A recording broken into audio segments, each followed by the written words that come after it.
Behanood's presents 100 Days of Love, Arjun's Fans Festival, supported by Neetu's Academy, the best IELTS and OET institute in India. കല്യാണം കഴിഞ്ഞ് എന്നെ വിളിച്ചിട്ട് ഇങ്ങനെ കരയുന്നു വിളിച്ചിട്ട് എന്നോട് പറഞ്ഞു എനിക്ക് ആരും ഇല്ല അച്ചു, എനിക്ക് എന്നെ കാണണം എന്നുള്ളൊരു കാര്യം അവൻ എന്നോട് അത്രേ പറഞ്ഞുള്ളൂ. കരയുന്ന സൗണ്ട് മാത്രമേ ഞാൻ കേട്ടുള്ളൂ. പിന്നെ അടുത്തിരിക്കുമ്പോൾ നമ്മൾ അത്ര വാല്യൂബിൾ ആണെന്ന് തോന്നുന്നില്ല, ഇല്ലാതിരിക്കുമ്പോഴാണല്ലോ പലതിന്റെയും വാല്യൂ മനസ്സിലാവും. അവള് ഷീസ് ലൈക്ക് മദർ. എനിക്കത് ഒരിക്കലും മറക്കാൻ പറ്റുന്നില്ല. ശ്രീതുയുടെ അമ്മ വന്ന് സംസാരിച്ച കാര്യം എപ്പോഴേലും അർജുന് ഹേർട്ടായോ? അച്ഛൻ ഒരു ഇന്റർവ്യൂല് മറ്റും പറയുന്നത് കേട്ടു, അച്ഛന്റെ ബിസി ലൈഫിൽ സ്നേഹിക്കാൻ കഴിഞ്ഞിട്ട്. എന്റെ അപ്പം തന്നെയാണല്ലോ, പിന്നെ ഞങ്ങൾ ഫ്രണ്ട്സിനെ പോലെയാണ്. എന്റെ ഡ്രസ്സാണ് പുള്ളി ഏറ്റവും കൂടുതൽ ഇടുന്നത്, എന്റെ ഷൂസ് സപ്പോർട്ടാണ്.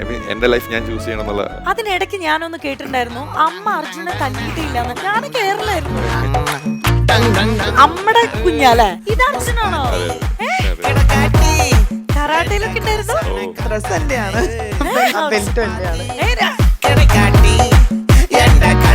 അർജുൻ സിംഗിൾ ആണോ അതോ എല്ലാ ഫീലിംഗ്സ് ഉള്ള ഒരു മനുഷ്യനല്ലേ? ഇപ്പൊ സിംഗിൾ ആണ്, ഭയങ്കര ഇഷ്ടാണ്. നമുക്കേ കുറച്ച് ഫോട്ടോസ് ഞങ്ങൾ അർജുനു വേണ്ടി കാണിക്കാം. അപ്പൊ അതിനെ കുറിച്ചിട്ടുള്ള ഓർമ്മകളോ അല്ലെങ്കിൽ അതുമായിട്ട് എന്താണ് പറയാൻ തോന്നുന്നത് നോക്കാം. കരാട്ടയിലൊക്കെ ഉണ്ടായിരുന്നു. അത് അച്ഛന്റെ ബെൽറ്റ് ആണോ? അത് ബെൽറ്റ് എന്റെ ബെൽറ്റ് അല്ല, ഞങ്ങൾ ബ്ലാക്ക്. നല്ല പോസ്. ഇത് റീക്രിയേറ്റ് ചെയ്യണോ? അർജുൻ ക്യൂട്ട് അല്ലേ ഇത്? ഇത് എന്ത് പോസാ അതും കൂടെ പറയാം. എനിക്കറിയില്ല എന്തൊക്കെയാ കാണിച്ചു. ആണോ? സ്റ്റോറി ഉണ്ടെന്ന് നമുക്ക് ഇടുക്കിയിലാണ്, പൈനാവിൽ എന്തോ ഞങ്ങൾ കോട്ടയത്ത് ഫോട്ടോ എടുക്കാൻ വേണ്ടി ചേട്ടൻ വന്നപ്പോഴത്തേന്. പണ്ട് എനിക്ക് ഫോട്ടോ എടുക്കാൻ വലിയ താല്പര്യമുണ്ട്. സാധാരണ നമുക്ക് അതിന്റെ സ്റ്റോറി എന്താന്ന് കേട്ടാലോ? കേക്കാലേ ചേച്ചി? അത് എന്തായിരുന്നു സ്റ്റോറി? ആ ഡ്രസ് എന്റെയാണ്, ആ ഡ്രസ് എന്റെയാണ്, ആ ബെൽറ്റ് എന്റെയാണ്. അർജുൻ മാത്രമേ സ്വന്തമായിട്ടുള്ളൂ? അതിന്റെ സംഭവം എന്ന് വെച്ച് കഴിഞ്ഞാല് ഇവന് ചെറുപ്പം മുതലേ അപ്പുന് ഓർമ്മയുണ്ടോന്ന് എനിക്കറിയില്ല, അവൻ പറയായിരുന്നു എനിക്ക് പറക്കണം, എനിക്ക് സൂപ്പർ ഹീറോ ആവണം എന്നൊക്കെ അങ്ങനത്തെ ഒരു മെന്റാലിറ്റി ഉള്ള ആളായിരുന്നു. എന്ന് വെച്ചാൽ അന്ന് ഈ സൂപ്പർമാൻ സ്പൈഡർമാൻ അങ്ങനെയൊന്നും അത്ര വലിയ ഇതൊന്നും ഇല്ല. പക്ഷെ ഇവൻ സ്വന്തമായിട്ട് ഇതിപ്പോ ഒരു മതിലിന്റെ മേലെയാണ് നിൽക്കുന്നത് സംഭവം. അതെനിക്ക് നല്ല ഓർമ്മയുണ്ട്. അന്ന് ഞാനത് എനിക്ക് പുതിയതായിട്ട് ഇട്ട ഡ്രസ്സാണത്. ഞാനത് കൊണ്ട് വീട്ടിൽ വന്ന് കഴിഞ്ഞപ്പോൾ ഇവൻ പറയും എനിക്കത് ഇടണം എന്ന് പറഞ്ഞിട്ട് ഇവനൊരു ഓട്ടമായിരുന്നു കോട്ടയത്ത് നിന്ന് ഇറങ്ങിയിട്ട്. അന്നേരം ഇട്ട പോസാണിത്. ഇനി ഇതിൽ കൂടുതൽ ആൾക്കാർക്കും അറിയേണ്ട ഒരു കാര്യമാണ്, അർജുൻ സിംഗിൾ ആണോ അതോ റിലേഷൻഷിപ്പ് ഉണ്ടോ അതോ മുന്നേ വല്ല ബ്രേക്കപ്പ് അങ്ങനത്തെ സ്റ്റോറീസ് അറിയാൻ പെൺകുട്ടികൾക്ക് ഒരു പ്രത്യേക താല്പര്യമാണ്, ഇൻക്ലൂഡിങ് മീ. റിലേഷൻഷിപ്സ് ഒക്കെ ഉണ്ടായിട്ടുണ്ട്, സ്കൂളിംഗിലൊക്കെ ഉണ്ടായിരുന്നു, പിന്നെ ഡിഗ്രി കോളേജ് പഠിക്കുമ്പോൾ നോട്ട് ദ പോയിന്റ് ഉണ്ടായിട്ടുണ്ട്. ദാറ്റ് മീൻസ് ഇപ്പോ ഇല്ല. എല്ലാ ഫീലിംഗ്സ് ഉള്ള ഒരു മനുഷ്യനല്ലേ ഞാൻ. അപ്പൊ ഇപ്പൊ സിംഗിൾ ആണ്. ഓക്കെ, നമുക്ക് അടുത്ത ഫോട്ടോസ് പറഞ്ഞോളൂ. ഫാമിലി പിക്ക് ആണ്. അതേതാ മൊട്ട? ഞാൻ തന്നെ. എല്ലാവരെയും പോലെ എനിക്കും എന്റെ ഫാമിലിയാണ് എന്റെ പ്രയോറിറ്റി. എനിക്കില്ലേലും അവർ നന്നായിട്ടിരിക്കണമെന്നൊരു ഇതുണ്ട്. എനിക്ക് എന്റെ അപ്പനും അമ്മയ്ക്ക് ഏറ്റവും ബെസ്റ്റ് റിട്ടയർമെന്റ് ലൈഫ് കൊടുക്കണമെന്ന് മാത്രമേ ഉള്ളൂ എന്റെ ആഗ്രഹം. അവർ കാരണമാണ് ഞാൻ ഇവിടെ എത്തിയതും. അവരെന്നെ സപ്പോർട്ട് ചെയ്യുന്നു. എന്നെ അവരൊരു എന്താ പറയാ, അവരൊരു സപ്പോർട്ടും അവര് ഗൈഡ് ചെയ്യത്തില്ല ഒരു കാര്യത്തിൽ. അമ്മയാണെങ്കിൽ ഇത് ചെയ്യുക അത് ചെയ്യുന്നൊക്കെ എന്നെ അങ്ങനെ വിട്ടിട്ടില്ല. +2 കഴിയുമ്പോൾ തന്നെ ഞാൻ BA ലിറ്ററേച്ചർ എടുത്തായിരുന്നു. അപ്പൊ എന്നോട് +2 കഴിയുമ്പോൾ എന്നോട് പറഞ്ഞത് നിനക്ക് ഇഷ്ടമുള്ള നീ എടുത്തു, നിന്റെ ലൈഫ് നീയാണ് ചൂസ് ചെയ്യാന്ന് പറഞ്ഞു. അപ്പം BA ലിറ്ററേച്ചർ എടുത്തിട്ട് ഞാൻ പിന്നെ മനസ്സിലായത് വലിയ എനിക്ക് എക്സ്പ്ലോർ ചെയ്യാൻ പറ്റുന്നില്ല എന്ന് പറഞ്ഞു. ഞാൻ ചെല്ലുന്ന മറ്റേ പഴയ ഇംഗ്ലീഷിലെ വർക്ക് ബുക്കിലെ സംഭവം ചിലപ്പോൾ അവിടെ ഫുൾ ഷേക്സ്പിയറിന്റെ കഥകളും കാര്യങ്ങളൊക്കെ. അപ്പം പിന്നെ ഞാൻ BBA എടുത്തു. ഇല്ല, വീട്ടിലെ സപ്പോർട്ടാണ്. എന്റെ ലൈഫ് ഞാൻ ചൂസ് ചെയ്യണം എന്നുള്ള ഇതാണ്. അതിനിടയ്ക്ക് ഞാനൊന്ന് കേട്ടിട്ടുണ്ടായിരുന്നു, അമ്മ അർജുനെ തല്ലിയിട്ടില്ലാന്ന്. അർജുൻ എങ്ങനെയായിരുന്നു കൊച്ചുനാളില്? ഭയങ്കര പാവം കുഞ്ഞായിരുന്നോ? തല്ലിയിട്ടില്ല.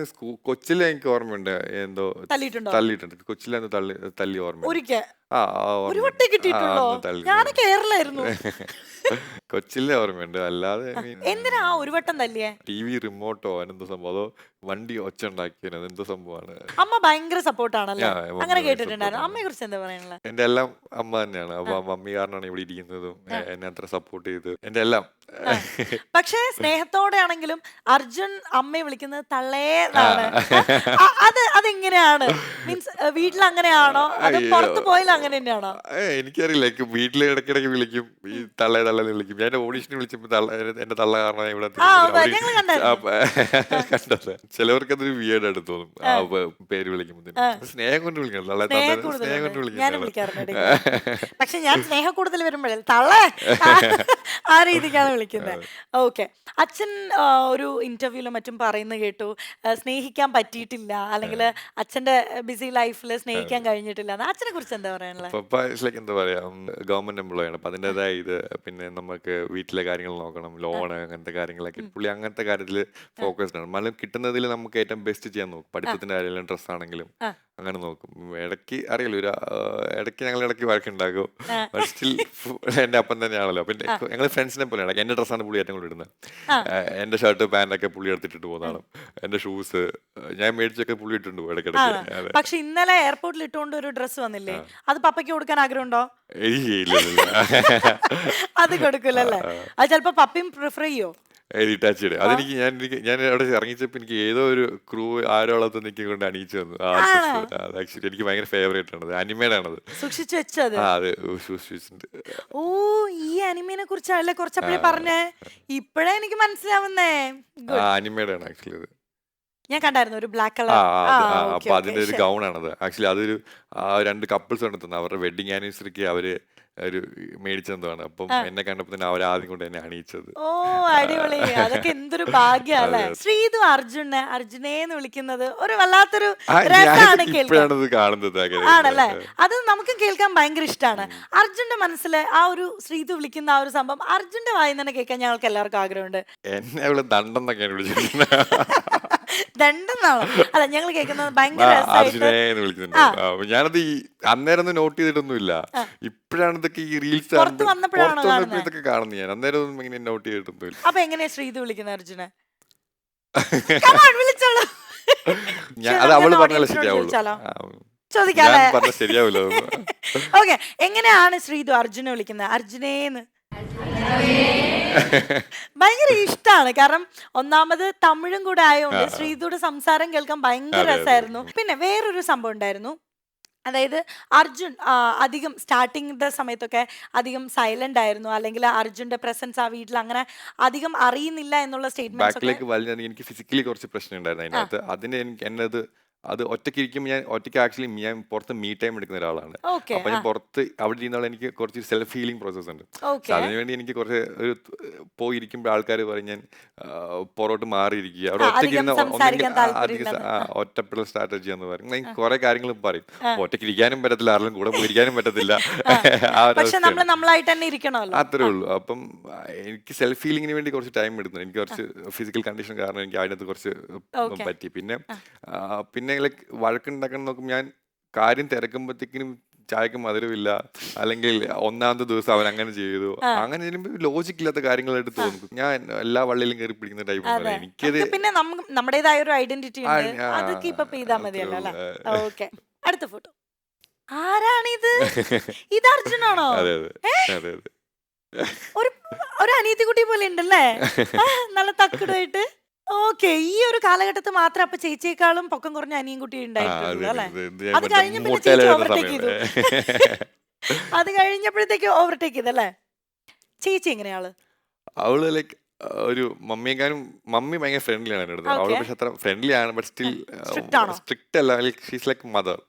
മമ്മി എന്റെ ഫ്രണ്ട് പോലെയാണ്. മമ്മി ഫ്രണ്ട് ഭയങ്കര കമ്പനി, ഐ മീൻ എന്റെ എല്ലാ കാര്യത്തിനും ഓക്കെ ഫ്രണ്ട്ലി ആണ്. ബട്ട് മമ്മി ഒരു റെസ്ട്രിക്ട് അങ്ങനെ ചെയ്യാറില്ല എൻ്റെ അടുത്ത്. ഇവള് പക്ഷെ റെസ്ട്രിക്ട് ചെയ്തിരുന്നു കുറെ കാര്യത്തിൽ. ആണല്ലേ? അതുകൊണ്ട് ഈ പ്രണയം ലവ് ഒക്കെ വരുന്ന സമയത്ത് ചേച്ചിയോട് പറയോ അമ്മയോട് പറയോ? ഇല്ല, ഞാൻ അങ്ങനെ ഇല്ല, അങ്ങനെ ഞാൻ അങ്ങനെ എന്റെ ഫീലിങ്സോ അതോ ഞാൻ അങ്ങനെ വീട്ടിൽ എന്റെ കാര്യം അങ്ങനെ പറയാറില്ല. ആ ടൈം എനിക്ക് വല്ലതും പറഞ്ഞെങ്കിലുള്ളൂ. അല്ല, ഞാൻ ആരോടും അങ്ങനെ ഷെയർ ചെയ്യുന്ന ടൈപ്പ് അല്ല ഞാൻ പേഴ്സണലി. അപ്പൊ അവളുടെ അടുത്ത് ഞാൻ പണി കൊടുക്കാനൊന്നും കിട്ടിയിട്ടില്ലല്ലേ? സാധാരണ സിബ്ലിങ്സ് എന്തെങ്കിലും ഉണ്ടെങ്കിൽ അങ്ങോട്ടും ഇങ്ങോട്ടും ഷെയർ ചെയ്യുമ്പോൾ അച്ഛൻ്റെ അടുത്ത് അമ്മയുടെ അടുത്തൊക്കെ ഇട്ട് കൊടുക്കുന്നത് സിബ്ലിങ്സ് ആണല്ലോ. അങ്ങനെ ഒരു പാരയും കൊടുക്കാൻ പറ്റിയിട്ടില്ലല്ലേ? അതിനുള്ള ഓപ്പർച്യൂണിറ്റി. ഇവൾ ആക്ച്വലി കുറെ നാൾ ഹോസ്റ്റലിലാണ്. അപ്പം എന്റെ ഓർമ്മ 6th തൊട്ട് ഇവൾ ഹോസ്റ്റലാണ്. പ്ലസ് 2 ആ ടൈം ഇടയ്ക്കിടയ്ക്ക് ഓണത്തിന് വരും. ആ ഒരു ഇതാണ്. ഇടയ്ക്കിടയ്ക്ക് വരുമ്പം അടി ഉണ്ടാക്കും, വഴക്കുണ്ടാക്കും, സ്നേഹമുണ്ട്. പിന്നെ പ്ലസ് ടു കഴിഞ്ഞാണെന്ന് തോന്നുന്നു ഇവള് തിരിച്ചു വരുന്നത് സ്പോർട്സ് കൗൺസിലിലേക്ക്. ഞാൻ എന്തായാലും സ്കൂളിലാണ്, ഡിഗ്രി ചെയ്യാൻ വേണ്ടിയാണ് വീട്ടിലേക്ക് വരുന്നത്. അപ്പോഴും ഇതിലേക്ക് പോകുന്നു. ഞങ്ങൾ അടുത്തിരുന്ന കാലം കുറവാണ് ആക്ച്വലി, കുട്ടിക്കാലത്ത് മാത്രമേ ഉള്ളൂ. ഇടയ്ക്കിടയ്ക്ക് അന്ന് ഫൈറ്റ്സ് ഇഷ്ടം പോലെ ഉണ്ടാവാറുണ്ട്, കുറവൊന്നുമില്ല. പിന്നെ അടുത്തിരിക്കുമ്പോൾ നമ്മൾ അത്ര വാല്യുബിൾ ആണെന്ന് തോന്നുന്നില്ല, ഇല്ലാതിരിക്കുമ്പോഴാണ് വാല്യുബിൾ ആവുമ്പോഴാണല്ലോ പലതിന്റെയും വാല്യൂ മനസ്സിലാവുന്നത്. ഇനി ചേച്ചിയുടെ അടുത്ത് കാര്യങ്ങൾ ചോദിക്കട്ടെ. അതായത് അർജുൻ പറഞ്ഞു അർജുന്റെ പേഴ്സണൽ ആയിട്ടുള്ള കാര്യങ്ങളൊന്നും അങ്ങനെയൊന്നും ഷെയർ ചെയ്യാറില്ലാന്ന്. ചേച്ചി എങ്ങനെയായിരുന്നു തിരിച്ച് അർജുനോടും വീട്ടുകാരോടൊക്കെ? ഇപ്പൊ ഞങ്ങൾക്ക് തമ്മിൽ അങ്ങനെ ഒരു പേഴ്സണൽ ഇഷ്യൂസ് അങ്ങനെയൊന്നും വലിയതായിട്ടുള്ള കാര്യങ്ങളൊന്നും വന്നിട്ടില്ല. ചെറിയ ചെറിയ കാര്യങ്ങളൊക്കെ ഉള്ളൂ. പക്ഷെ എന്നിരുന്നാലും അവസാനം ഒരു ആൻസർ അവൻ എന്നിൽ നിന്ന് പ്രതീക്ഷിക്കാറുണ്ട്. അത് നമുക്ക് ഭയങ്കര ഒരു സന്തോഷമുള്ള ഒരു കാര്യമാണ്. പിന്നെ എനിക്കാണേലും അങ്ങനെ വലിയ സീക്രട്സ് ഒന്നും എന്റെ ലൈഫിലും ഇല്ല, അവന്റെ ലൈഫിലും. കള്ളം പറയരുത്, ലവ് ഉണ്ടായിട്ടില്ലേ? അല്ല, ലവ് ഇതാ എടുത്തിരിക്കുന്നു. ലവ് മാരേജ് ആയിരുന്നോ? ലവ് ഒക്കെ മാരേജ്. അതും അപ്പു തന്നെയാണ് ഡീൽ ചെയ്ത്. അതേപോലെ നിങ്ങളുടെ കോമ്പോക്ക് ഒരു പേരുണ്ടായിരുന്നു, ശ്രീജുൻ. അത് കണ്ടപ്പോ എന്ത് തോന്നി? അത് കണ്ടപ്പോ അതിങ്ങനെ അത് വൈൽഡ് കാർഡ്സ് ആരുടെ വന്നപ്പോ വിളിച്ചു, അപ്പൊ എനിക്ക് മനസ്സിലായി. ശരി, ഓക്കെ. അപ്പൊ ഞാൻ വേറൊരു കാര്യം ചോദിച്ചോട്ടെ, ശ്രീതു ആയിട്ട് ഫ്രണ്ട്ഷിപ്പ് അല്ലേ? ഓക്കെ, നമ്മൾ ഇനിയും അപ്പൊ മുന്നോട്ടും ഈ ഒരു ഫ്രണ്ട്ഷിപ്പ് അതേപോലെ. അപ്പൊ എനിക്ക് ചോദിക്കാനുള്ളത്, ശ്രീതുയുടെ അമ്മ വന്ന് സംസാരിച്ച കാര്യം എപ്പോഴേലും അർജുന് ഹേർട്ടായോ? ഇല്ല, ലൈക്ക് അതിപ്പം എന്റെ ഒരു സിസ്റ്റർ ആണെങ്കിൽ, ഞാനൊരു ഫാദർ ആണെങ്കിൽ കാണുമ്പോൾ ഓഫ് കോഴ്സ് അത് വേറെ രീതിയിൽ പ്രൊജക്ട് ചെയ്ത് പുറത്തേക്ക് പോയിട്ടുണ്ടെങ്കിൽ ആർക്കും ഹേർട്ട് ആവും, അത് റെസ്പെക്ട് ചെയ്യുന്നുണ്ട്. അതിലെനിക്ക് അത് ഓഫ് കോഴ്സ് ഇപ്പം എന്റെ വീട്ടിൽ നിന്ന് ഒരാൾ പോയിട്ടാണെങ്കിലും ഞാൻ റിയാക്ട് ചെയ്യുന്നത് മേ ബി അങ്ങനെ ആയിരിക്കും. അതിപ്പം അതിലെനിക്ക് കുഴപ്പമൊന്നുമില്ല, എനിക്ക് മനസ്സിലാവും. ലൈക്ക് എനിക്കും സിസ്റ്റർ ഉണ്ടായിരുന്നു, അവളെ ഞാൻ കോളേജിലേക്ക് പോകുമ്പോഴും ഞാൻ അവരൊത്തിരി വരുമ്പോൾ നമുക്ക് അറിയാലോ കെയറിങ് അതങ്ങനെ വരും. അത് ഒബ്വിയസ്ലി എനിക്കൊരു കുഴപ്പമില്ല. അതിനിപ്പം റിയാക്ട് ചെയ്യാം, അങ്ങനെ റിയാക്ട് ചെയ്യുമായിരിക്കും. കാണുമ്പോൾ പ്രൊജക്ട് ചെയ്യുന്ന വേറെ രീതിയിലാണെങ്കിൽ സ്വന്തം മകൾ അല്ലെ മകൻ വരും, എന്തെങ്കിലും അവർക്ക് വേറെ രീതിയിൽ പുറത്ത് ഇത് വരുമ്പോഴത്തേനും ഓഫ് കോഴ്സ് അങ്ങനെ റിയാക്ട് ചെയ്യും. അതെനിക്കൊരു കുഴപ്പമൊന്നുമില്ല, മനസ്സിലാവും. അത് ഷെയർ ചെയ്യാറുണ്ട്. എനിക്ക് വേറൊരു ഓപ്ഷൻ ഇല്ല, കാരണം എനിക്കും ഒരുപാട് ഫ്രണ്ട്സ് ഉണ്ടെങ്കിലും എനിക്ക് അങ്ങനെ ബെസ്റ്റ് ഫ്രണ്ട്സ് എന്ന് പറയുന്നത് വളരെ കുറവായിരുന്നു. അപ്പോൾ എനിക്ക് ചെറിയ കാര്യം ഉണ്ടെങ്കിലും ഞാൻ അവനെ വിളിച്ച് എടാ എന്ന് വിളിച്ച് ഡിസ്റ്റർബ് ചെയ്യാറുണ്ടായിരുന്നു. പിന്നെ ഞങ്ങൾ രണ്ടുപേരും റെസ്പെക്ട് ചെയ്യും. ഞാൻ അവന്റെ ബിസി റെസ്പെക്ട് ചെയ്യുന്ന ഒരാളാണ്. അവൻ എന്റെ അനിയനാണെങ്കിലും ഞാൻ അവന് നല്ല റെസ്പെക്ട് കൊടുത്തോണ്ടാണ്. മീൻസ് ബിക്കോസ് ചില സിറ്റുവേഷനിൽ എനിക്ക് അവനൊരു ചേട്ടനെ പോലെയാണ്. ചില കാര്യങ്ങൾ അവൻ എനിക്ക് നന്നായി പറഞ്ഞു തന്നിട്ടുണ്ട്. ചില സമയം എനിക്ക് എപ്പോഴും അവന്റെ അടുത്ത് ഞാൻ ചേച്ചിയെ പോലെ നിൽക്കാൻ ആഗ്രഹിക്കുന്നില്ല. ഞാൻ ചില സിറ്റുവേഷനിൽ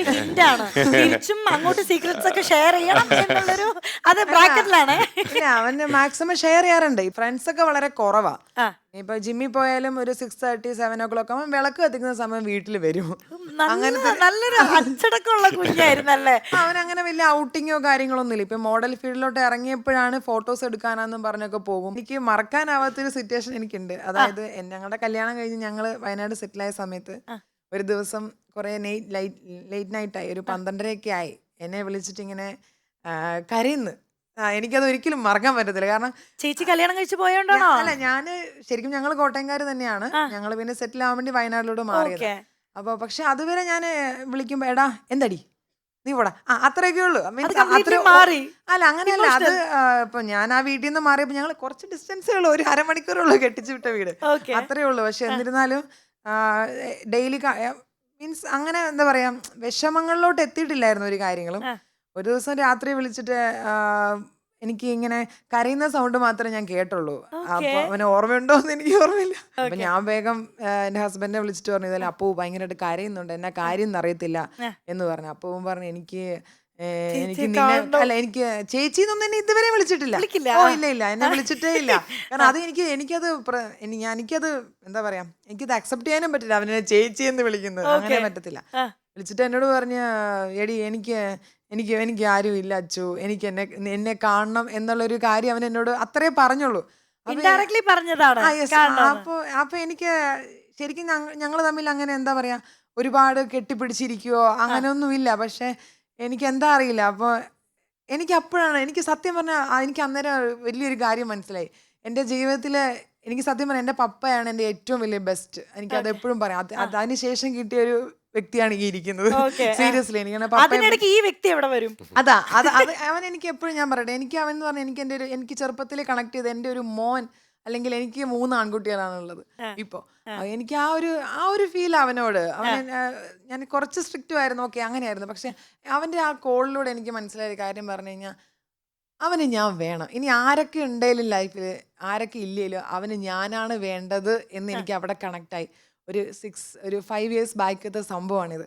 പക്ഷെ അവിടുന്ന് അങ്ങോട്ട് ഞാൻ അവനെ കുറെ കൂടെ ശ്രദ്ധിക്കാൻ തുടങ്ങി. അവന് ഞാൻ വേണം എന്നുള്ളൊരു ഫീൽ എനിക്ക് മനസ്സിലായി. അവിടുന്ന് ഇങ്ങോട്ട് അവൻ എന്നെ മുറുക്കി പിടിച്ചതായിട്ട് എനിക്കും തോന്നിയിട്ടുണ്ട്. നെക്സ്റ്റ് ഡേ അവൻ വീട്ടിൽ വന്നു.